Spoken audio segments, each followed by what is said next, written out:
exactly. You might be working still, but you're at their home now, right? So it's a very personal relationship, and they get to know you, and and then become a friend. And of course, if you are doing something that helps them and they feel better when you come, yeah, they're going to greet you out the door and be excited to see you.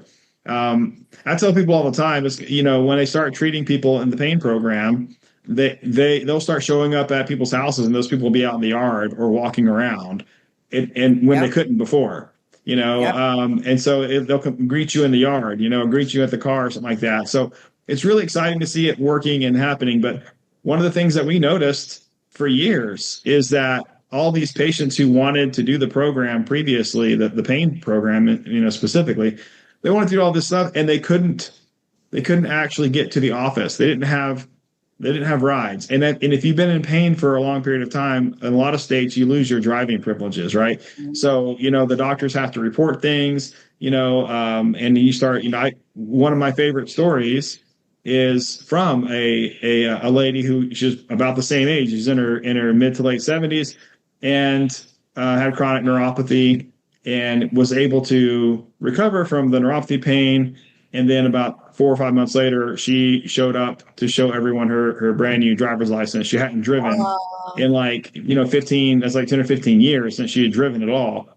But she was able to get her license back because the pain was gone, because she was getting out and active again. But that kind of thing is, not everybody can get around.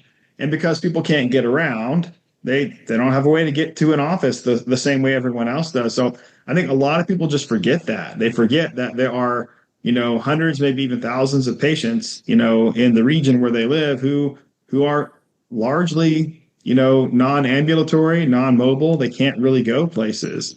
They can get around their house, but they can't just go get in a car and drive somewhere. They have to get a ride, and someone has to help them. And, it just, for bigger, bigger doctors events, sure, that's doable. Somebody will get them and take them one time, but they're not going to take them for regular therapies and other stuff like that. It's just so hard. right. And Right. patients will just not go, and they'll just stay at home and be uncomfortable and be in pain. So I could see where, they would be very excited to see you when you show up. And that does make the mobile aspect of this more exciting. So I can see that. So back to you on this. What's something? What's one of? Tell us a story. What's something that's the most surprising thing that's happened to you since you've been doing mobile nursing? All right. My favorite story by far is my mom. My mom is 78 years old. She had a cheerleading accident when she was 17, and she has a slipped vertebrae in her back. And surgery was an option. They told her it might work or you might never walk again. And she was 17, so she did not have the surgery. So she's just been in pain for 60 years. She just is in pain all the time. Um, 7, 8, 9, 10. She took pain medicine every day of her life for 60 years Wow. until I started doing the treatment. I started doing her treatment in January. She is now on round 3.